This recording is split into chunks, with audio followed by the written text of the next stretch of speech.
نحمده ونصلي ونسلم على رسوله النبي الرؤوف الأمين أما بعد فأعوذ بالله السميع العليم من الشيطان الرجيم بسم الله الرحمن الرحيم اقترب للناس حسابهم وهم في غفلة معرضون صدق الله مولانا العظيم۔ آج بھی الحمدللہ تعالی ہمارا 17ویں پارے کا درس تفسیر القرآن ہے۔ اس صورت میں اللہ تبارک و تعالیٰ نے 17 انبیاء کرام کا ذکر فرمایا ہے، اس واسطے اسے سورہ انبیاء کہا جاتا ہے۔ اس صورت کی ابتدا میں قیامت کے وجود کا قریب ہونا اور لوگوں کی غفلت میں پڑے رہنے سے ابتدا کی گئی ہے۔ حضرت سیدنا امام غزالی رحمۃ اللہ علیہ کا قول ابن عساکر نے نقل کیا کہ آپ فرماتے ہیں انسان تو پردے ڈال کر برائیاں تو کر رہے ہیں، بے فکر ہو کر تو برائیوں میں مگن ہے، پر تجھے یہ پتہ نہیں ہے کہ ایک ذات تجھے دیکھ رہی ہے، اور اس ذات نے یہ بھی بتا دیا کہ قیامت قریب ہے۔ اقترب للناس اقتربت الساعہ، اس نے ہر چیز واضح کر دی ہے، پھر تو کس چیز سے غافل ہے؟ تو قیامت کا ذکر انسان کو غفلت سے روکتا ہے، اس لیے آگے فرمایا ما یاتیہم من ذکر من ربہم محدث الا استمعوا وہم یلعبون، جب ان کے رب کے پاس انہیں کوئی نصیحت آتی ہے تو اسے نہیں سنتے مگر کھیلتے ہوئے۔ اللہ تبارک و تعالیٰ کے کلام کو یوں سننا یہ اللہ کے کلام کی توہین ہے۔ قرآن کہتے ہیں وَإِذَا قُرِئَ الْقُرْآنُ فَاسْتَمِعُوا لَهُ، جب قرآن پڑھا جائے تو کان لگا کے سنو، وَأَنصِتُوا، خاموش ہو جاؤ تاکہ تم پر رحم کیا جائے۔ اعلیٰ حضرت نے فتاوی رضویہ کے اندر ایک مقام پر جہاں پر آپ نے یہ بات فرمائی کہ قرآن کو سننا فرض ہے، وہاں پر آپ نے تقسیم فرمائی کہ بعض مجالس وہ ہوتی ہیں جہاں قرآن مجید سننے کا اہتمام نہیں کیا جاتا۔ بعض جگہیں ایسی ہیں، ہم باہر دکانوں پر کاروبار کرتے ہیں، وہاں ہمارا اہتمام نہیں ہوتا کہ ہم یہاں قرآن سنیں گے، وہاں کاروبار کرنا ہوتا ہے۔ اس واسطے وہاں اگر کوئی قرآن مجید کی تلاوت کرتا ہے تو نہ سننے کا جو وبال ہے وہ پڑھنے والے کے اوپر آئے گا۔ کچھ مجالس وہ ہوتی ہیں جن کا اہتمام ہوتا ہی اس لیے ہے کہ مجلس قائم ہوتی ہے قرآن مجید کی تلاوت کی جائے، اب بیٹھے ہیں تو ارادہ یہی ہے کہ قرآن مجید کی سماعت کی جائے، تو ایسی مجلس میں قرآن مجید کا سننا فرض عین ہے۔ قرآن مجید کا سننا فرض عین ہے، اور جہاں بیٹھ کر ہر کوئی اپنا اپنا پڑھ رہے ہے تو مجلس، جیسے ختم شریف کی مجلس ہوتی ہے اس میں پارے پڑھے جاتے ہیں، ہے وہ اپنا پڑھنا، لیکن وہاں کسی دوسرے کا سننا فرض نہیں ہوتا، وہاں چونکہ ہر کوئی اپنا اہتمام اپنے لیے پڑھنا اور سننے کا اہتمام کر رہا ہوتا ہے۔ اس واسطے قرآن مجید کے سننے کے یہ 3 طریقے بیان کیے گئے ہیں کہ جہاں پر سننا فرض ہوتا ہے، کہاں پر نہیں۔ اب ختم شریف پر قرآن مجید کا سننا وہ مجلس اس لیے کہ ایک پڑھے سارے سنیں۔ اب اس وقت ہوتا کیا ہے کہ چلو کھانا لے آؤ، ادھر لے آؤ، اس کو لے آؤ، یہ پیک کر دو، یہ گفتگو کرنا حرام ہے۔ قرآن مجید کو سننا فرض ہے، جو اہتمام کرنے آپ نے اس سے پہلے کر لیں۔ جب قرآن مجید کی تلاوت شروع ہو جائے اس وقت ہر کوئی بیٹھ کر سن رہا ہو، لوگ اپنے نوحے سننے کا بڑا اہتمام کرا کے بٹھاتے ہیں، یار تم اپنا قرآن سننے کے لیے اہتمام کر سکتے، یہ تھوڑا سا کلچر بدلو۔ اور جو ختم شریف کے وقت لا کر وہ پراتی رکھی جا رہی ہوتی ہیں، اگر ختم شریف پڑھا جا رہا ہوتا ہے تو شاپر تقسیم کیے جا رہے ہوتے ہیں، تھوڑا سا اس پر غور کریں۔ لوگ جس مقصد کے لیے وہ مقصد پورا کرو، کھانا بعد میں بھی تقسیم ہو جائے گا، وہ کتنا ضروری نہیں ہوتا۔ لاہیۃ قلوبہم، ان کے دل کھیل کود میں پڑے ہیں، واسر النجوا، اور ظالم لوگ آپس میں خفیہ مشورے کر رہے ہیں۔ اور مشورہ کر کے کہتے کیا ہے آگے قرآن، ابھی یہ آیت ختم نہیں ہوئی، آیت کے اندر جو بات آئی کہ وہ کہتے کیا ہے، حل ھذا الا بشر مثلکم، اپنی خفیہ میٹنگوں میں قرآن کہتا ہے الذین ظلموا، جنہوں نے ظلم کیا، وہ اپنی خفیہ میٹنگوں میں کہتے کیا ہے، اوے یہ نبی تمہارے جیسا ہی بشر ہے، فرق کیا ہے اس میں اور تم میں؟ ہند کی سرزمین پر ایک ایسا شخص بھی تھا جسے اسماعیل دہلوی کہتے ہیں، باقاعدہ انگریز حکومت کے اندر انگریز کا پروردہ تھا، اور افسوس کی بات ہے کہ ہماری پنجاب ٹیکسٹ بک جو کتابیں چھپتی ہیں گورنمنٹ کی، اس کے اندر اس کو اسماعیل شہید لکھا ہوا ہے۔ یہ بندہ جب اعلیٰ حضرت نے فتویٰ دیا نا کہ ہندوستان بفضل تعالی دارالاسلام ہے، اس سے پہلے افواہ یہ اٹھائی گئی کہ یہاں سے ہجرت کرو، یہ دارالحرب ہو گئے۔ اب اس کا مقصد کیا تھا کہ لوگ یہ جگہ چھوڑیں اور انگریز اپنا پورا قبضہ کر سکے۔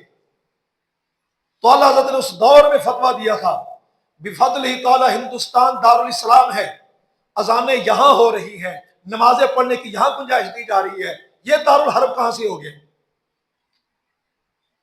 اس دور میں انگریز نے اپنی اس پروردہ کو اسماعیل دہلوی کو اس کو کہا کہ اب تو نے لوگوں میں پاپولر کرنا ہمارا کام تھا، تجھے پیسہ دیا، تجھے شہرت بنا کر دی، اب تو یہ فتویٰ دے کہ ہندوستان دارالحرب ہے، لوگوں سے ہجرت کروا۔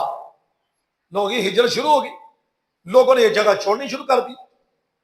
کشمیر کے ایک ساتھی تو میں نے ان کو کہا بھی آپ مقبوضہ کشمیر میں رہتے ہیں تو آپ بڑی پریشانی سختی برداشت کرتے ہیں، وہاں ہندوؤں کی سختی میں ہے، تو آپ وہ جگہ چھوڑ ہی دیں، سکون سے زندگی گزاریں۔ کہنے لگے حضرت صاحب آپ کو اندازہ نہیں ہے کہ اگر آج ہم وہ جگہ چھوڑنا شروع کر دیں نا مسلمان، تو وہاں پر بالکل ہندوؤں کی وہاں پر تسلط ہو جائے گا اور ہم کچھ نہیں کر سکیں گے۔ جگہ کو چھوڑا نہیں جاتا، مقابلہ کیا جاتا ہے۔ آج فلسطین والا کو کہا بھی تم جگہ چھوڑ دو، پیچھے تو اسرائیل وہ تو دم دم کرتا ہے گا۔ جگہ چھوڑنی یہ انتہائی غیر شعوری فیصلہ ہوتا ہے، اعلیٰ حضرت نے شعور پر فیصلہ کر کے دیا۔ ہندوستان اور فقہی طور پر دلائل موجود ہیں کہ ہندوستان بفضل اللہ تعالی دارالاسلام ہے۔ اب رہ گیا مسئلہ ہے کہ انگریز کے خلاف جہاد کا، یہ دو باتوں کو ملاتے ہیں۔ انگریز کے خلاف جہاد کا جب فتویٰ فقہی جزیات کے مطابق آیا تو وہ اعلیٰ حضرت نے بھی دیا، علامہ فضل خیر آبادی نے بھی دیا، لیکن ساتھ یہ یاد رکھیں کفر کے خلاف فتویٰ تب دیا جاتا ہے کہ جب تمہاری پاور موجود ہو، جب تمہاری پاس پاور ہی نہیں ہے۔ اب میں کہہ دوں کہ جناب یہ جو افراد ہیں مسجد والے اور یہ کوٹ خواجہ سعید والے، ان کے اوپر فلسطین کے خلاف جہاد، یہ جو اسرائیل کے خلاف جہاد فرض ہو چکا ہے، یہ اٹھیں، اب یہ کیسے کریں گے جہاد؟ نہ ان کی ٹریننگ ہے، نہ ان کے پاس اسلحہ ہے، نہ ان کے پاس کوئی وہ جو اتھارٹی ہے، نہ وہ ہے۔ غلط بات ہوگی نا۔ اعلیٰ حضرت نے یہ غلط بات نہیں کی۔ اس دور میں یہ اسماعیل دہلوی جو تھا، اس نے کہہ دیا کہ جہاد فرض ہو گیا، یہ اور اس کا پیر دونوں جہاد کو چل پڑے۔ اور اس کا جہاد انگریز کے خلاف نہیں ہوتا تھا، یہ جہاد کرتا تھا سکھوں کے خلاف یا پٹھانوں کے خلاف، کیونکہ انگریز کو ان دو قوموں سے بڑا خطرہ لگتا تھا۔ سکھوں کے خلاف جہاد ہو رہا ہے یا پٹھانوں کے خلاف، یہ تو پٹھانوں کے خلاف یہ جہاد کرتا ہوا، وہ جو اپنا نام جہاد تھا، بالا کوٹ میں گیا، تو بالا کوٹ میں وہاں کسی بندے نے پھر اس کو خنجر مار کے مار دیا، اور یہ وہ بندہ تھا۔ اس بندے کی میں نے ہسٹری اس لیے بیان کی کہ یہ اس بندے نے یہ جملہ کہا تھا اپنی کتاب، یہ صراط مستقیم بھی اس کی کتاب ہے، تقویۃ الایمان بھی اس کی کتاب ہے، اس میں لکھتا ہے کہ جس کا نام محمد یا علی ہو وہ کسی چیز کا مالک و مختار نہیں ہے، معاذ اللہ۔ میں ابھی اور اس کے بتاؤں تو آپ اندازہ کر لیں کہ اس کے اتنے خبیث جملے، اور افسوس ہو رہا ہے کہ ہماری پنجاب ٹیکسٹ بک بورڈ کتابیں اس کے اندر اس کو اسماعیل شہید کر کے لکھا جا رہا ہے، اسماعیل دہلوی کو اسماعیل شہید کر کے لکھ رہے ہیں۔ کوئی خدا کا خوف کرے، جو بندہ باقاعدہ آفیشلی طور پر گستاخ ڈکلیئر ہو چکا ہے اور تحقیقی میدان میں بالکل غلط ہو چکا ہے، آپ اس کی باتیں کیوں کرتے ہیں؟ اسی نے بندے نے یہ کہا کہ نماز کے اندر نبی کا خیال آئے تو گدے بیل سے بدتر ہے، جس خبیث نے کہا تھا۔ یہ مسلمان ہے. اور پھر اندازہ کر لیں تقویت الایمان میں کہتا ہے یہ توحید کی کتاب ہے. اگر کتاب توحید کی تو انگریز کیوں چھاپتا تھا اسے اور مفت کیوں تقسیم کراتا تھا؟ انگریز تو تسلیس کا قائل ہے، وہ توحید کا قائل نہیں ہے. وہ تو کہتا ہی کہ عیسیٰ ابن مریم اور مریم کے دونوں خدا ہیں، اللہ کے ساتھ دو خدا اور ملاتے ہیں. تو توحید پر مبنی کتاب ہو اور چھاپنے والے تسلیس کے قائل ہو، کچھ تو دال میں کالا نہیں بلکہ ساری دال ہی کالی ہے. اس واسطے اس بات کو سمجھے کہ ہمارے یہ جن کے پاس اختیارات ہیں وہ اس بات کو سمجھے کہ ایسے گستاخوں کے ذریعے ہمارے بچوں کے ذہن خراب نہ کیا جائے. ان ظالموں کا یہ قول تھا حل ہاد الا بشر مثلکم. یہ اسماعیل دہلوی نے کہا تھا کہ نبی کی حیثیت تو ایک ڈاکیے سی ہے، تمہارے جیسا ہے. تو وہ نبی جو ہے ہم اس کے چھوٹے بھائی ہیں، وہ ہمارا بڑا بھائی ہے. معاذ اللہ. ظالموں نے کہا، قرآن کہتا ہے سورہ انبیاء میں حل ہاد الا بشر مثلکم، یہ تمہاری مثل بشر ہے. افتأتون السحر وانتم تبصرون، کیا تم جادو کے پاس جاتے ہو یا دیکھ بھال کر؟ تو یہ ساری باتیں جو کہی گئی، اس کے آگے اللہ رب العزت نے انسان کی تخلیق، اپنے واجب الوجود ہونے، انبیاء کرام کا اللہ کی طرف سے ہونے، فرشتے جو ہیں وہ اللہ کے خاص مقرب بندے ہونے، اور پھر جو وہ پیغام لے کر آتے وحی کی صورت میں اس کا اللہ کی طرف سے ہونے کے یقین پر دلائل ذکر فرمائے. اس پورے سپارے کے اندر یہی بات پھر ہوئی ہے. پھر دلائل ذکر کرنے کے بعد فرمایا اب حق بنتا ہے کہ جو ذات واجب الوجود ہے اس کے ساتھ کوئی شریک نہیں، انبیاء اسی کے خاص بندے ہیں انسانوں میں سے، اور فرشتے اللہ کا پیغام برحق وہی لے کر آتے ہیں. اب حق بنتا ہے کہ عبادت بھی اسی کی جائے. انفرادی عبادت کرو یا اجتماعی عبادت حج کی صورت میں کرو، اس میں جو تم عبادت کرتے ہو وہ اللہ کو بڑی پسند ہے. جو اس میں جانور تم لے کر آتے ہو ذبح کرنے کے لیے وہ بھی اللہ کو اتنے پسند ہے کہ وہ اللہ کی نشانیوں میں سے نشانی ہو جاتے ہیں. یہ میں نے پورے اس بارے کا خلاصہ آپ کے سامنے رکھ دیا ہے. تو اللہ تبارک و تعالیٰ نے اپنے جو دلائل ارشاد فرمائے، آج ہمارے درس نظامی کی جو کتابیں ہیں، شرح عقائد نسویہ اس میں پڑھائی جاتی ہے. کسی دور میں شرح مقاصد اور شرح مواقف بھی پڑھاتے تھے. یہ عقائد کی کتابیں ہیں علم الکلام کا، جس میں دلائل دیے جاتے ہیں اور دلائل سکھائے جاتے ہیں کہ اللہ کے وجود اور واجب الوجود ہونے اور واحد الوجود ہونے کے اوپر اللہ کے دلائل، اس والے سے دلائل کیا ہے. لو کان فیہما آلہۃ الا اللہ لفسدتا، اس بارے میں اللہ نے فرمایا اگر زمین و آسمان میں اللہ کے علاوہ خدا ہوتے تو ضرور وہ تباہ ہو جاتے. زمین و آسمان میں اگر اللہ کے علاوہ کوئی اور معبود ہوتا، کوئی واجب الوجود ہوتا تو ضرور وہ تباہ ہو جاتے. لہذا مشرک جن کا شرک کرتے ہیں یہ واجب الوجود، اب سوچیں گے آپ کہ واجب الوجود کسے کہتے ہیں. میں نے پہلے بھی نشاندہی کی تھی، دوبارہ میں اختصار عرض کر دیتا ہوں. واجب الوجود، وجود کی ہے تین قسمیں. ایک ہوتا ہے ممکن الوجود، ایک ہوتا ہے واجب الوجود، ایک ہوتا ہے ممتنع الوجود. جو ممتنع الوجود ہوتا ہے اس کا مطلب ہوتا ہے کہ اس کا وجود مانا جائے تو تباہی لازم آئے گی، وہ حال ہے. شریک باری تعالی کا وجود ممتنع ہے، محال ہے. اس کا وجود مانے تو بربادی لازم آ جائے گی. بھی ایک خدا کے علاوہ دوسرا خدا مانے تو ایک کہے کہ دن ہو، دوسرا کہے کہ رات ہو. اب کسی ایک کی چلے گی، جس کی چل جائے گی وہ خدا، جس کی نہیں چلے گی وہ خدا نہیں. کیونکہ خدا کی شان صفت کبریائی ہے اور آرڈر ہے. اور جو یہ کہے کہ یہ عقلی طور پر بات کر رہا ہوں کہ کوئی بات نہیں دونوں خدا کمپرومائز کر لیں، تو جو کمپرومائز کرے گا وہ محتاج ہوگا، وہ خدا نہیں رہے گا.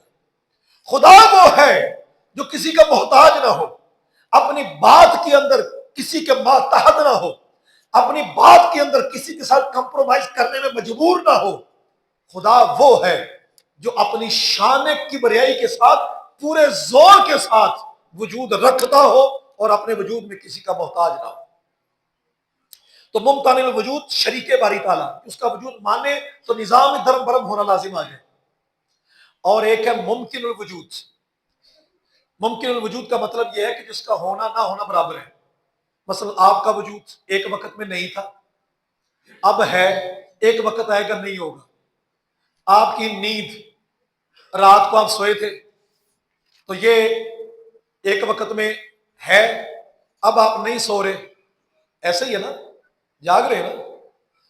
تو یہ جاگنا یہ ممکن الوجود. پھر سوئیں گے تو یہ سونا جاگنا ہونے کے بعد ختم ہوا، ختم ہونے کے بعد ہوا. آپ کا وجود تھا، ہوا، پھر نہیں ہوگا. یہ ساری وہ چیز جس کا وجود ہو، پہلے نہ ہو، پھر ختم ہو، اس کو کیا کہتے ہیں؟ ممکن الوجود. کہ اس کے نہ ہونے سے کوئی خرابی نہیں آئے گی، اس کے ہونے سے بھی کوئی خرابی نہیں آئے گی. اس کے ہونے سے نظام کائنات کے چلنے میں یا نہ چلنے کے اندر نہ ضرورت ہے نہ رکاوٹ ہے. اب آگے واجب الوجود. واجب الوجود کہتے ہیں جس کے ہونے سے نظام کائنات چلے اور اس کا وجود نہ ماننے سے کائنات کی خرابی آ جائے، اس کے وجود ماننے سے کائنات کا وجود بنے سمجھ آئے، اور اس کا وجود نہ ماننے سے تباہی آ جائے. اس کے اوپر ایک دلیل دی جاتی ہے کہ آپ کا وجود آپ کے والدین کے وجود سے، ان کا وجود ان کے والدین کے وجود سے سلسلہ چلا. جناب آدم علیہ السلام پر آ کر بریک ہو گیا. جب آدم علیہ السلام پر آ کر بریک ہوا تو اب آدم علیہ السلام سے پہلے کون؟ روحیں. روحوں پر چلے، روحوں کا وجود چلتا چلتا روح محمدی پر آ کر رک گیا، علی صاحب الصلوۃ والسلام. فرشتوں کا وجود، عرش، کرسی، سب کا وجود نور محمدی پر آ کر رک گیا، علی صاحب الصلوۃ. سب سے پہلے کائنات میں جو مخلوق میں جلوہ گری ہوئی وہ نور محمد، وہ نور محمدی تھا اور روح محمدی تھی، اللہ صلی اللہ علیہ وسلم. اب حضور کو اللہ نے بغیر کسی واسطہ کے بنایا. اس لیے کہا جاتا ہے کہ محبوب اللہ نے آپ کو اپنے نور سے پیدا کیا. یہ نہیں ایک نور جدا کر کے بنا دیا، وہ نور مطلق ہے، وہ اصلی و ابدی ہے. یہ مخلوق ہے اور مخلوق بغیر واسطے کے ہیں، اس لیے کہا محبوب تم کو ہم نے اپنے نور سے بنایا ہے. اب حضور سے پہلے اللہ کی ذات ہے اور اس سے پہلے ہو ہی نہیں سکتا.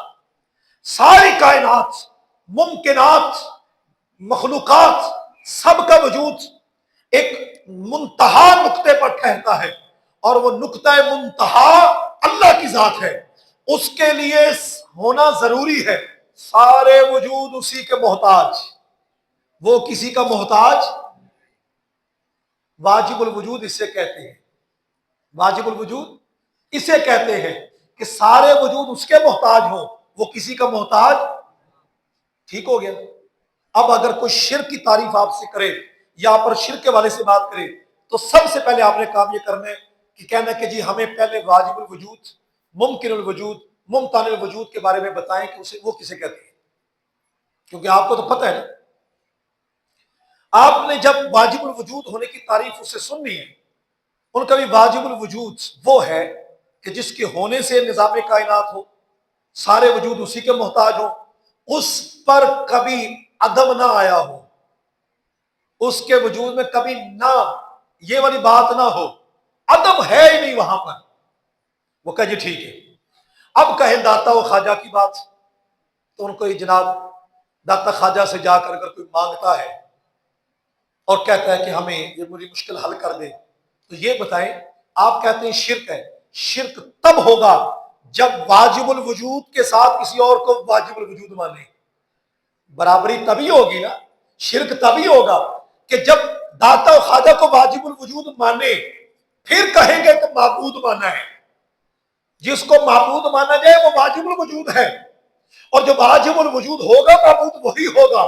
اب آپ نے ثابت کرنا ہے کہ ہم نے داتا و خواجہ کو واجب الوجود مانا ہے، ہم نے ان کی پوجا کی ہے، تو ثابت کریں. جب ہم کہتے ہیں کہ یہ پیدا فلانی تاریخ کو ہوئے، 460 ہجری میں داتا صاحب کا وصال ہوا، تو اس کا مطلب ہے کہ ہم قائل ہیں اس بات کے کہ آپ کا وجود واجب نہیں ہے. واجب الوجود داتا و خواجہ نہیں ہے. کوئی ولی پیغمبر بڑی عظیم ہستیاں ہیں لیکن واجب الوجود نہیں ہے. واجب الوجود کے محتاج ہیں. اور ہم دوسری بات یہ کرتے ہیں کہ جو واجب الوجود ہوگا معبود وہی ہوگا. معبود وہی ہوگا جو واجب الوجود ہے. جو واجب الوجود نہیں وہ معبود بالکل کلیئر. اب آپ کا جو کلمہ پڑھتے ہیں وہ کلمہ بالکل علمی ہو گیا. لا الہ الا اللہ, نہیں ہے الہ کوئی معبود. اب معبود کا ترجمہ کیا ہوگا؟ واجب الوجود. معبود کا ترجمہ کیا ہوگا؟ واجب الوجود. اب میں دیکھ رہا ہوں یہ بزرگ سفید داڑھیوں سے لے کر یہ 9-10 سال کا جو بچہ بیٹھا وہ بھی کہہ رہے ہیں کہ معبود کا ترجمہ ہے واجب الوجود, کہ واجب الوجود نہیں ہے کوئی مگر اللہ. معبود کا ترجمہ ہم کر رہے ہیں واجب الوجود. میں بار بار اس وقت دوہرا رہا ہوں, کاش یہ اسکولوں کے اندر بات چھوٹے بچوں پر ہٹا دی جائے کہ بھائی معبود کا ترجمہ ہے واجب الوجود, اور واجب الوجود وہی ہوگا جس کی عبادت کی جائے گی. جس کی عبادت کی جائے وہی واجب الوجود ہے. تو اب تک کلمے کا معنی ہو گیا کوئی عبادت کے لائق نہیں, کوئی واجب الوجود نہیں مگر اللہ. اب اگر کوئی ترجمہ کرے لا الہ الا اللہ کا کہ نہیں ہے کوئی کملی والا, کوئی داتا والا, کوئی اگر یہ ترجمہ کرے تو اس کے خدا کے لیے ترجمہ غلط نہ کر. الہ کا معنی داتا خواجہ نہیں ہے. الہ کا معنی واجب الوجود ہے, معبود ہے. تو اللہ کے علاوہ کوئی واجب الوجود نہیں, اللہ کے علاوہ کوئی معبود نہیں. تو معبود کا ترجمہ واجب الوجود. واجب الوجود کا معنی جس کی عبادت کی جائے. اب آیت کا ترجمہ واضح ہو گیا کہ اگر زمین و آسمان میں آلہۃ متعدد واجب الوجود ہوتے. بھی عبادت تو ہندو کر ہی رہے ہیں نا. آپ کہیں گے کہ ہندو پوجا تو کرتے ہیں, خدا تو مانے بیٹھے ہیں. کئی ملیں گے وہ کالی ماتا وہ 5-10 ہاتھوں والی, تو یہ وہ پوجا تو اس کی کر رہے ہیں. ان کا باقاعدہ نظریہ ہے کہ جو برہمن ہے وہ روٹی ٹکر دینے کے والے سے ہیں, اور جو وشنو ہے یہ زندگی دینے کے والے سے ہیں, شیو جو ہے یہ موت دینے کے والے سے. وہ پورے وہ پتھر میں آ کر 3 لکیریں جو لگائی ہوتی ہیں, پوجا تو کر رہے ہیں. تو آپ کیسے کہتے ہیں کہ زمین آسمان میں متعدد خدا, وہ تو خدا تو مانے بیٹھے ہیں. یہ ترجمہ کرو گے تو خرابی تو بنے گی. جب ترجمے کو سمجھاؤ گے تو پھر سمجھ آئے گی کہ ہم کہتے ہیں اگر زمین و آسمان میں متعدد خدا یعنی معبود یعنی واجب الوجود ہے. اگر زمین و آسمان میں متعدد واجب الوجود ہوتے, ایک سے زیادہ واجب الوجود ہوتے تو وہ برباد ہو جاتے. بات سمجھ آئی؟ لا فسادت, زمین آسمان برباد ہو جائے. یہ خاص علم کلام کا مسئلہ تھا جو میں بڑے آسان پیرائے میں آپ کو سمجھا رہا ہوں. بات سمجھ آ گئی ہے؟ اس کے اوپر اگر اب ہم اس کو کہتے ہیں برہان تسلسل, برہان تطبیق, وہ دلائل کے نام اپنی جگہ ہیں, لیکن آپ کو یہ بات سمجھ آ گئی کہ ہم اپنے ممکنات کا وجود اپنے سے چلائیں اور اوپر تک لے جائیں. ایک ایسا نقطہ ماننا پڑے گا کہ جس سے وجود بنے ہو اور وہ کسی سے نہ بنا ہو, کیونکہ اگر وہ بھی بنا ہو تو پھر سلسلہ لا متناہی تک چلتا جائے.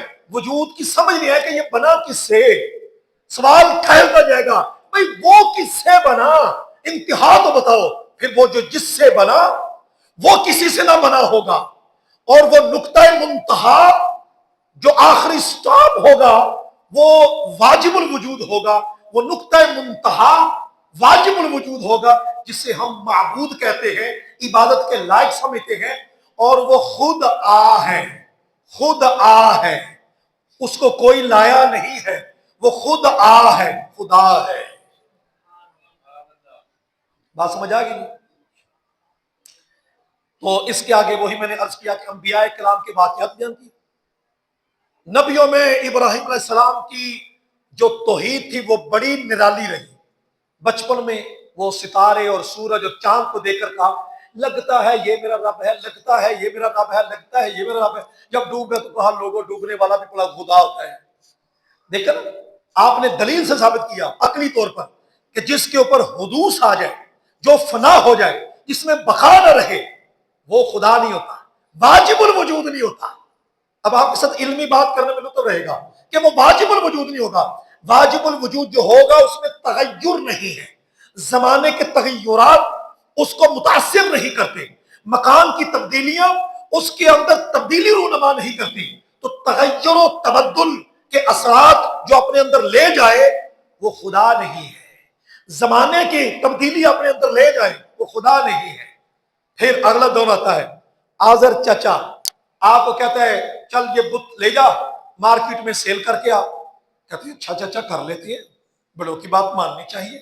آپ نے ایک لمبی سی رسی لی اور ایک بت کے گلے پر باندھ دی، ایک کے ٹانگ پر باندھ دی، ایک کے پیٹ کے اندر باندھ دی، ایک کے بازو میں لپیٹ دی، اور جس طرح وہ توڑا پیچھے رکھتے اس طرح رکھ لیا اور آگے دوڑ شروع کر دی۔ دوڑتے جا رہے ہیں، پیچھے کچھ 15-20 بت جو لائن میں لگے ہوئے، روڑی آتی ہے اس میں رگڑتے جا رہے ہیں، نالی آتی ہے اس میں رگڑتے جا رہے ہیں، کسی کے ناک گھسی ہوئی ہے، کسی کی ٹانگ ٹوٹی ہوئی ہے، کسی کا بازو ٹوٹا ہوا ہے، اپاہج خدا بنا دیے۔ وہ جب دوڑتے جا رہے ہیں تو کسی نے کہا یہ کدھر جا رہا ہے؟ منڈی میں، گلی میں بازی دیتے جا رہے ہیں، لوگوں اپنے خدا لے لو، لوگوں معبود خرید لو اپنے۔ وہ یوں گھسیٹ گھسیٹ کر ذلیل اور رسوا کر کے منڈی کے اندر گھما پھرا رہے ہیں۔ اب وہ بڑی تعظیم سے سجا بجا کر اٹھا کر سر پر لے کر جاتے تھے، تو جناب ابراہیم توحید کی شاندار تبلیغ کرنے والے گلیوں میں گھما گھما کر ان بتوں کو ذلیل و رسوا کر رہے ہیں۔ کرتے ہوئے کسی نے شکایت لگائی، اور آزر اپنے بھتیجے کو پتہ کر ہمارے خداؤں کی تذلیل کر رہا ہے۔ جناب آزر نے بلا کر کہا، آزر چاچے نے کہا اور تو نے بھتیجے ایسا کیا، پتہ چلا ہے ہمیں کہ تو اس طرح کر رہے ہیں۔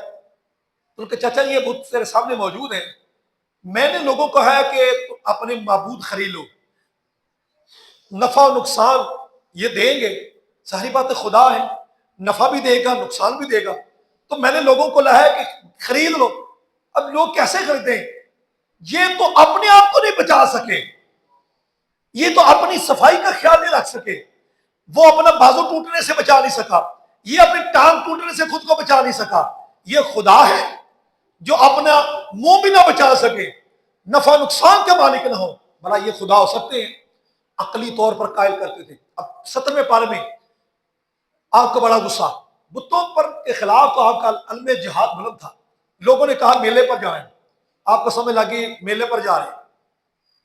ابراہیم علیہ السلام نے بت خانے میں چکر لا کر راؤنڈ لگا کے چیک کیا کوئی کہاں کہاں پڑا ہوا ہے، تو لوگوں نے کہا دیکھو دیکھو چھوٹا سا بچہ ہے، دیکھو بت خانے آیا ہوا کیا کر کمال کر رہے ہیں، میں بتاؤں گا میں چھوٹا بچہ کیسا ہوں۔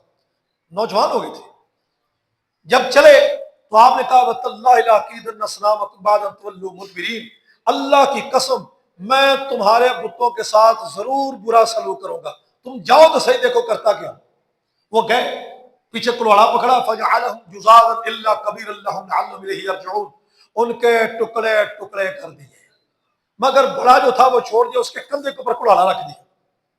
اب کلاڑا اس کے کندھے پر ہے، لوگ دوڑے، اب پتہ کرو کون ہے، کہ وہ ایک نوجوان تھا یقال لہ ابراہیم، جسے ابراہیم کہا جاتا تھا۔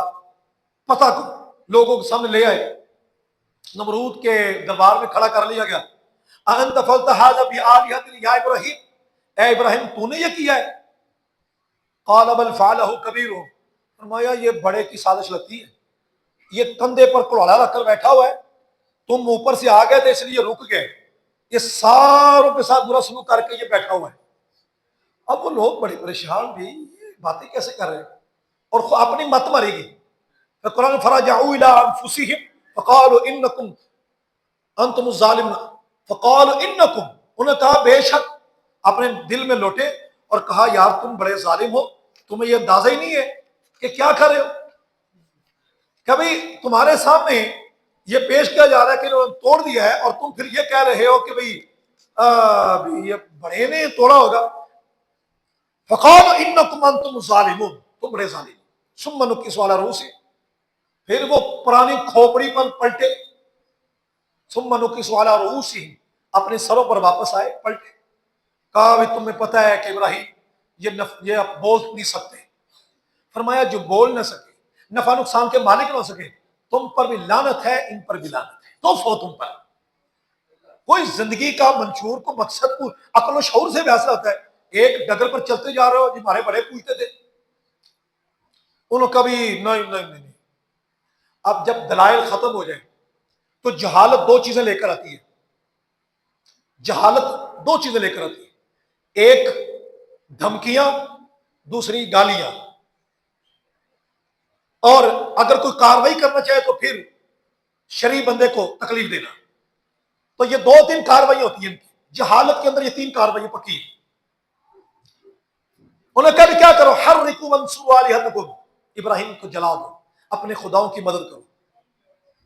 ابراہیم علیہ السلام کو جلانے کے لیے منو من لکڑیاں کٹھی کی جانے لگی، کتنے ہی میل تک لکڑیاں کٹھی کر لی گئی۔ کرنا کیا، ایک بندے کو جلانا ہے۔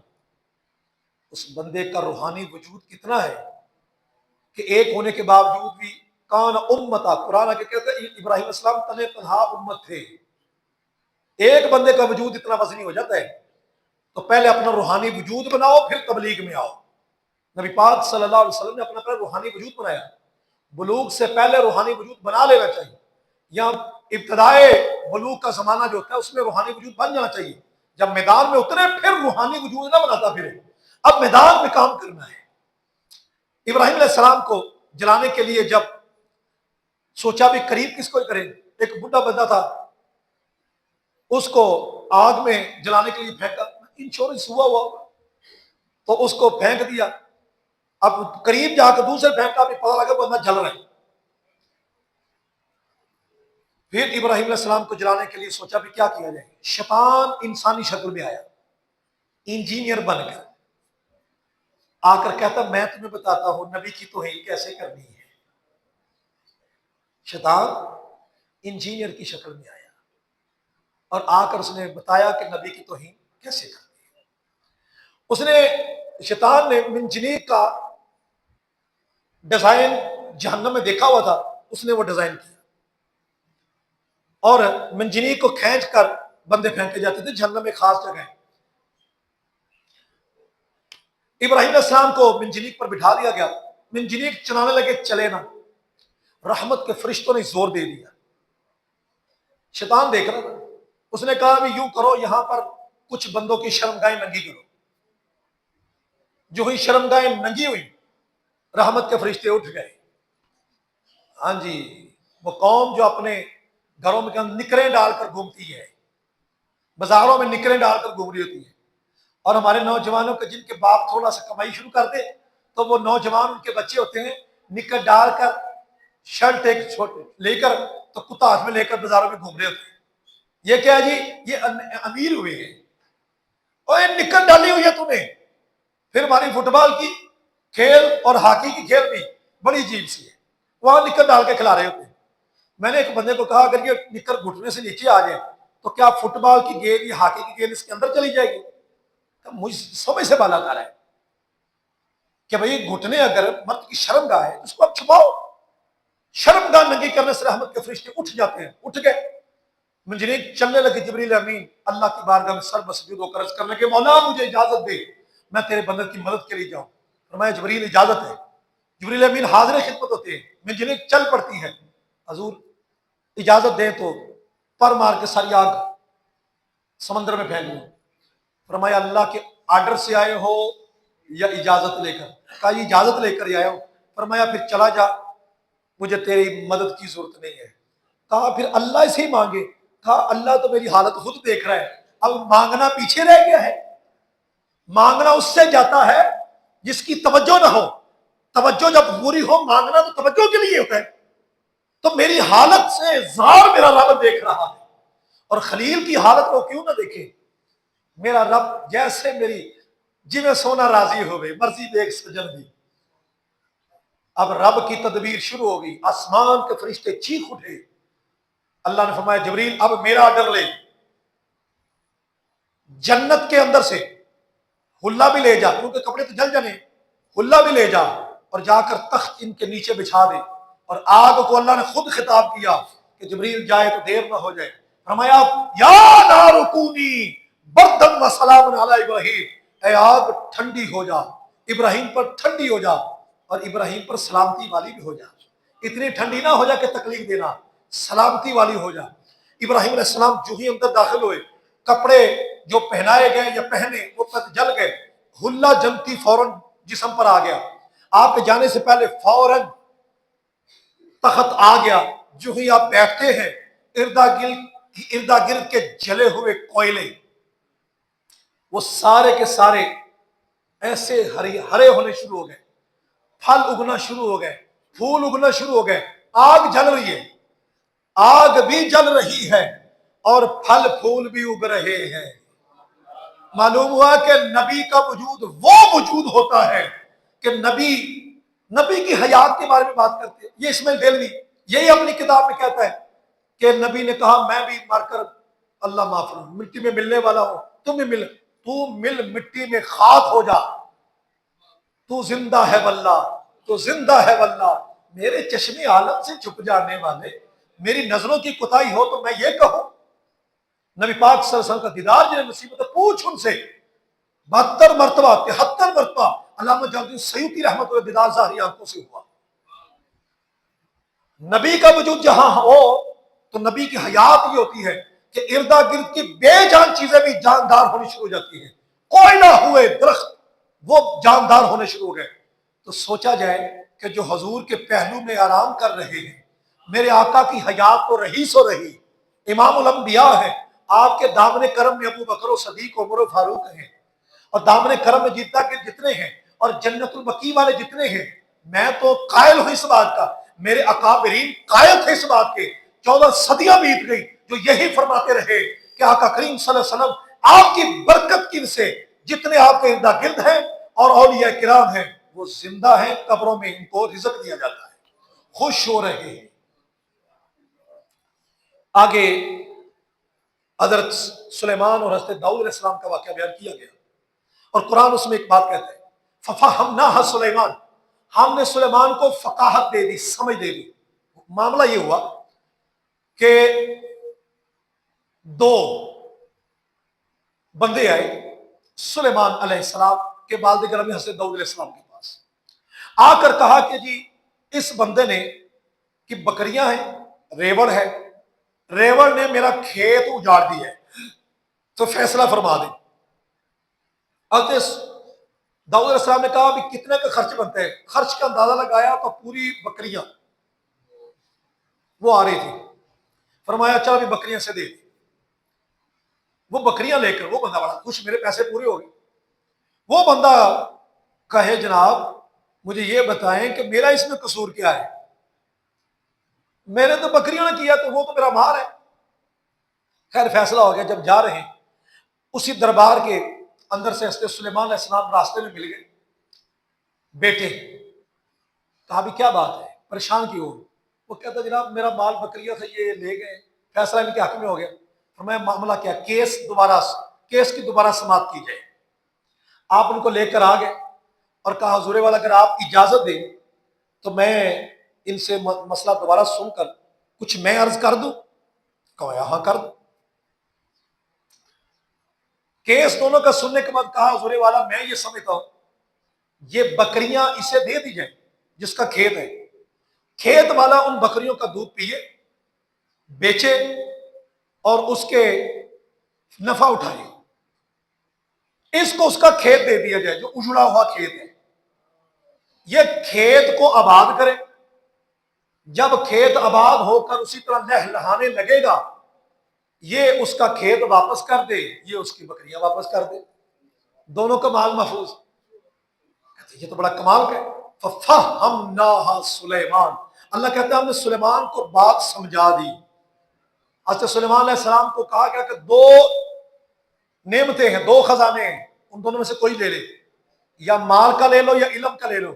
آپ نے علم کا خزانہ لیا، اللہ نے ساتھ بادشاہی عطا فرما دی. تو یہ بات یاد رکھیں علم کے مقابلے میں دنیا کی شہرت کوئی چیز نہیں رکھتی. کوئی بندہ کہے کہ جناب حضرت صاحب آپ کو بھی اللہ نے عزت دی ہے، مجھے بھی عزت دی ہے، اور وہ بندہ دنیا دار ہو تو اس کا یہ کہنا کہ بھئی کسی عالم دین کو کہ جناب اللہ نے مجھے بھی عزت دی آپ کو بھی دی ہے یا میری عزت آپ سے بڑھ کر ہے، وہ غلط کہہ رہے ہیں. دنیا کی عزت و شہرت کا مقابلہ علم دین کی شہرت و عزت کے ساتھ بنتا ہی نہیں ہے، یہ حماقت ہے، یعنی یہ بھی جہالت کے اندر ایک جملہ جہالت کا اضافہ کرتا ہے۔ آگے حضرت ذوالنون، حضرت یونس علیہ السلام، مچھلی والی سرکار، ذوالنون، نون مچھلی، نون والے، تو آپ مچھلی والی سرکار مچھلی کے پیٹ میں جب گئے قوم سے غضبناک ہو کر، اور آپ نے فرمایا کہ فیصلہ آیا کو آیا، اور اللہ کا ایک آرڈر اور آنا تھا، اس کا انتظار نہ کیا، مچھلی وہ گئے دریا میں کشتی پر، تو کشتی وہ ہوتا ہے گھم گھیرا، اس میں چل پڑی، وہ کہتے کوئی بندہ ایسا بیٹھا ہے جو اپنے مالک سے کہہ لو بھاگا ہوا ہے، تو انہوں نے کہا قرآن اندازی کرو، قرآن اندازی کی تو آپ کا نام نکلے، پھر کی، پھر انہوں نے کہا نہیں آپ نہیں ہیں وہ، آپ نے فرمایا پھر قرآن اندازی، جب تیسری مرتبہ فرمایا میں یہ مجھے ڈال دوں دریا میں، جب دریا میں ڈالا گیا تو وہ عنبر مچھلی آ گئی اپنے اندر لے گئی۔ قرآن نے کہا فنادا فی الظلمات اللہ الہ الا انت سبحانک انی کنت من الظالمین، یہ تصویر انہوں نے کی، ندا کی اس کی، فنادا فی الظلمات، تاریکیوں میں ندا کی، پانی کی تاریکی، پانی کی تاریکی مچھلی کے پیٹ کی تاریکی، پھر وہ تہہ میں مچھلی رہتی تھی، ادھا کہ مچھلیاں اس کے ساتھ ساتھ ادمن کے اس کے پیٹ میں نبی ہیں۔ حضور نے فرمایا ہر چیز جانتی ہے کہ میں اللہ کا رسول ہوں، تو نبی اور رسول جس وجود میں ہو ہر چیز اس کو جانتی ہے، ہر چیز اس کا احترام کرتی ہے، سوائے جنوں انس کے کوئی سرکش ہو جائے الگ بات ہے۔ پکار کر رہے تھے، ایک ہوتا ہے پڑھتے ہیں گٹلیوں پر لا الہ الا اللہ دشمن کو لا الہ الا اللہ، اس کا اس قدر فائدہ نہیں ہوتا جتنا ایک خاص کیفیت میں، کیوں لفظ نادا، پکارا، پکارنے والی کیفیت میں، لا الہ الا انت سبحانک انی کنت من الظالمین، لا الہ الا انت سبحانک انی کنت من الظالمین، تھوڑی سپیڈ رکھ لیں کوئی مسئلہ نہیں۔ 40 دن تک مچھلی کے پیٹ میں رہے تو وہ اندازہ لگایا گیا کہ 1.25 ہو گیا ہوگا، تو اسی کو پھر وظیفہ بنا لیا گیا۔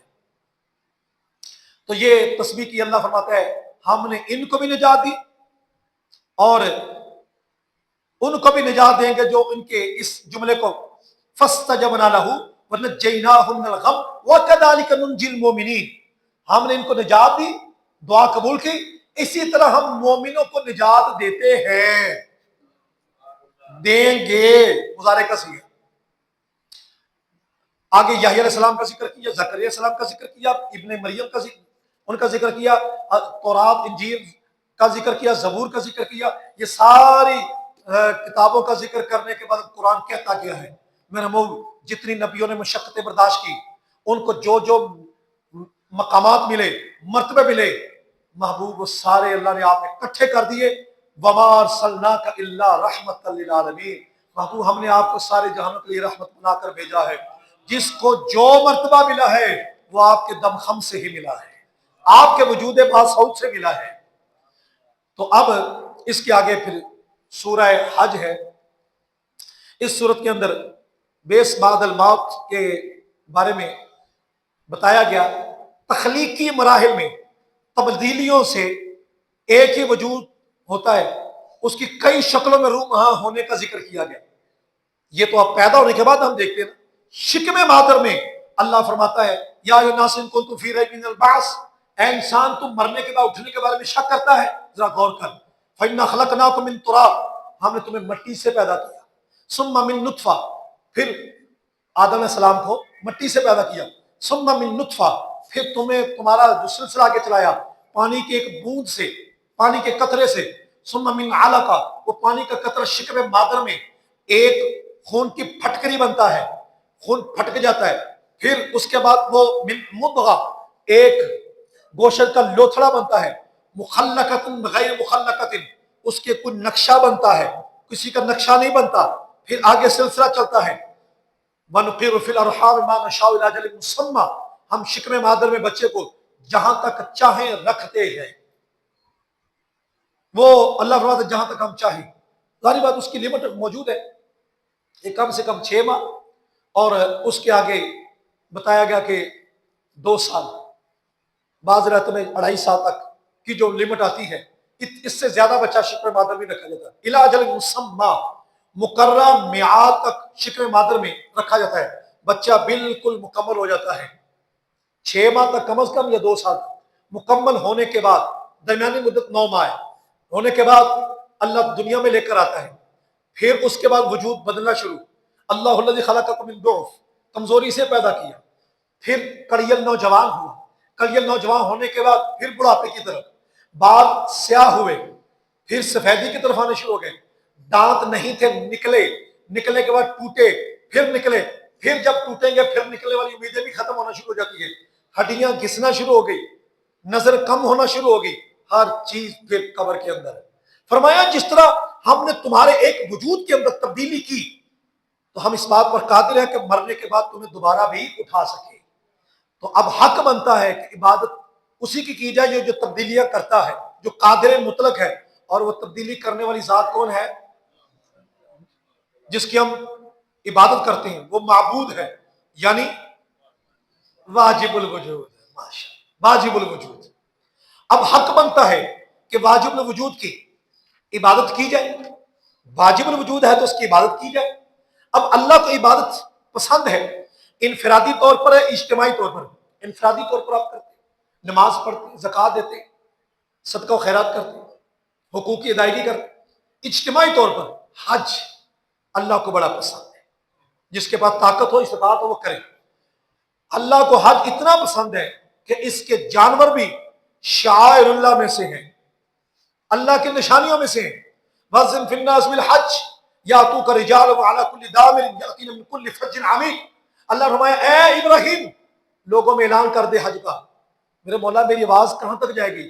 فرمایا قیامت تک جو نسلیں آنی ہیں، جو لبیک کہے گا، جو روحیں اپنے عالم ارواح میں لبیک کہیں گی، جتنی مرتبہ کہیں گی اتنی مرتبہ آئیں گی۔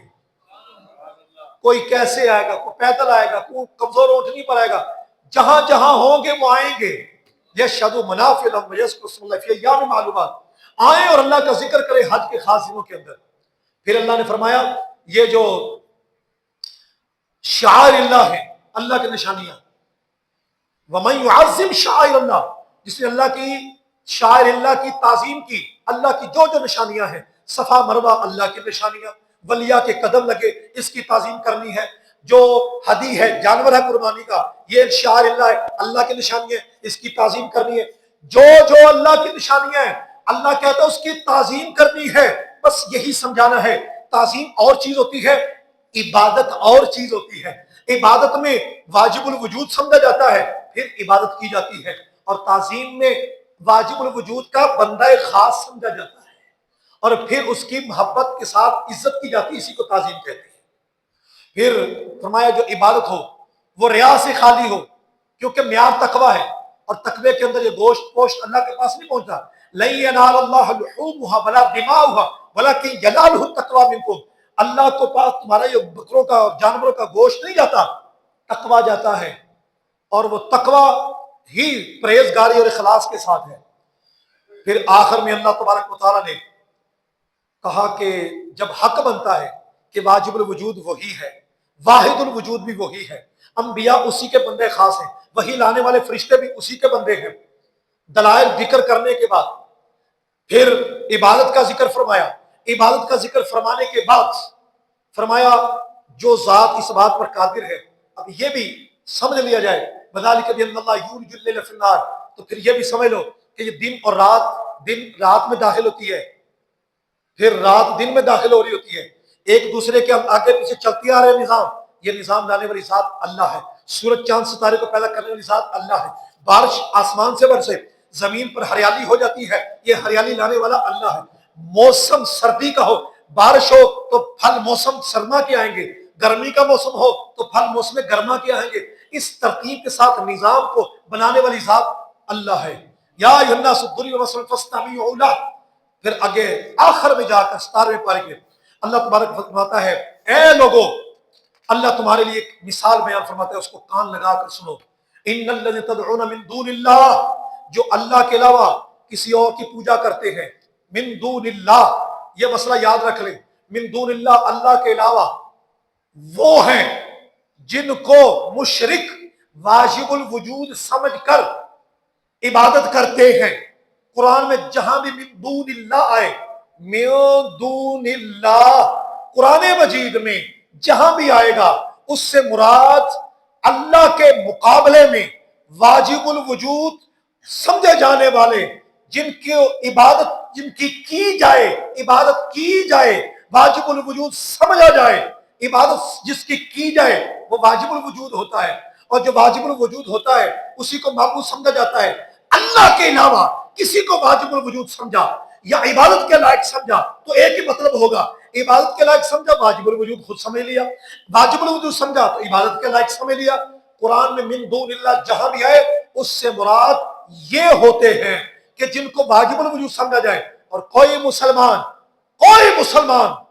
جو مسلمان ہے، کمزور سے کمزور سنی کیوں نہ ہو، درباروں پر جانے والا کیوں نہ ہو، وہ من دون اللہ کے اندر داتا و خواجہ کو کبھی نہیں سمجھے گا، کبھی ان کو معبود سمجھ رہا ہوں یا ان کو میں واجب الوجود سمجھ رہا ہوں، نہیں، وہ کہے گا یہ واجب الوجود کے بندے ہیں، نیکی میں زندگی گزاری ہے، ان کے پاس آتا ہوں یہ اللہ سے دعا کرتی ہے، اللہ مہربانی فرما دیتا ہے۔ اللہ کی نیکی جو ہوتی ہے وہ کبھی مرتی نہیں ہے، اور نیکوکار کبھی مرتا نہیں ہے، وہ ہمیشہ زندہ رہتا ہے۔ اس لیے جنت میں وہی جاتا ہے جو نیکوکار ہے، کیونکہ اللہ کی نیکی مرتی نہیں ہے، اور جہنم میں جو جاتا ہے اس کا کے ساتھ وہ اندازہ ہوتا ہے۔ تو جو نیکوکار ہے وہ دنیا میں تو زندہ ہے، گناہ مردگی ہے، گناہ ظلمت ہے، گناہ تاریکی ہے، گناہ موت ہے، مردگی ہے، مر جانا ہے، اور نیکی حسنہ ہے، حیات ہے۔ جو گناہ کرتا ہے ان کی شکلیں دنیا میں بگڑتی نظر آتی ہیں، مردگی آ جاتی ہے، اور جو نیکوکار ہیں، بزرگ ہیں، زندگی کے اندر ان کے چہروں کی ترتازگی نمایاں ہوتی ہے، حیات نظر آتی ہے، ارد گرد کی ان کی رونق نظر آتی ہے، اور ان کے خانقاہوں پر، مزارات پر ارد گرد لنگر ہو چل رہا ہوتا ہے۔ 980 سال کے اوپر ہونے والا ہے سلسلہ، آج بھی داتا صاحب کے مزار پر 98 کروڑ جو سالانہ اکٹھا ہوتا ہے اور دن رات لنگر چل رہا ہے، وہی تو بات ہے۔ وہ حیات ہے نیکی کی جو ان کو مرنے نہیں دیتی، اور وہ نیکی اللہ کی ہے جو اللہ کی طرف سے ہے، جو اس کو قبول کرتا ہے اس کا کوئی بینیفٹ تو ہونا چاہیے، تو دنیا میں بھی یہ بینیفٹ، قبر میں بھی یہ، اور حشر میں بھی یہ۔ تم دنیا میں کہتے ہو اللہ کے پیغمبر ہمارے جیسے ہیں، پھر ان کے ساتھ یہ سلوک کرتے ہو کہ اللہ کی نیکی کرنے والے اور برائی کرنے والے قبر میں ان کو برابر رکھتے ہو، نہیں، ہم یہ ظلم نہیں ہونے دیں گے، یہ برابر نہیں ہے۔ اللہ کی نیکی کرنے والے، نیکی زندہ ہے تو وہ بھی زندہ ہے۔ تو من دون اللہ کی سمجھ آ گئی۔ اب وہ بڑی ایک طرز لگا کر کرتے ہیں کہ لن یخلقوا ذبابا ولا یجتمعوا لا، تو آیتیں اللہ کے ولیوں پر فٹ کر رہے ہوتے ہیں کہ وہ کوئی مکھی پیدا نہیں کر سکتے، کوئی چھین جائے تو لے نہیں سکتے، وہ یہ بتوں کے بارے میں ہے۔ حضرت عبداللہ بن عمر رضی اللہ تعالیٰ عنہ، آپ نے فرمایا یہ خارجی ہے، خارجی جو مشرکوں کے بارے میں آیتیں آئی ہیں وہ اللہ کے ولیوں پر فٹ کر رہے ہوتے ہیں۔ یہ بخاری شریف کے اندر حضرت عبداللہ بن عمر نے فرمایا یہ تو بتوں کے بارے میں ہے، اور اللہ کے ولیہ کے قدم جہاں لگے وہ شعائر اللہ ہے، اللہ کی نشانی ہے، اور اللہ کہتا ہے وَمَن يُعَظِّمْ شَعَائِرَ اللَّهِ فَإِنَّهَا مِن تَقْوَى الْقُلُوبِ، جو اللہ کی نشانیوں کی تعظیم کرتا ہے وہ پرہیزگار دل ہے۔ تو بھائی پرہیزگار دلوں کو تم مشرکوں کے ساتھ ملا رہے ہو، یہ ظلم نہیں ہونے دیں گے، نیکی اور بدی کو اکٹھا ایک نہیں کرنے دیں گے۔ یہ تو کمال کی نیکی ہے جو اللہ کے بندوں کی تعظیم کی جا رہی ہے، اور تم وہ مکھی والی آیتیں، مکھی نہیں بنا سکتے، پر نہیں بنا سکتے، مکھی چھین کر لے جو تو لے نہیں سکتے، یہ تو بتوں کے بارے میں۔ بھی اگر یہ بات کرنی ہے تو عام بندے کے اوپر مکھی بیٹھ جائے وہ مار نہیں دیتا، تو پھر کیا کہیں گے یہاں مت مری۔ بھائی اس آیت کا مفہوم شان نزول پوچھو ان لوگوں سے کہ مولوی صاحب اس کا شان نزول بتاؤ، اس میں دہلوی کی پیروی نہ کرو، وہ گمراہ مر گیا، کافر مرتد مر گیا، اس کے بارے میں بتاؤ کہ شان نزول کیا ہے۔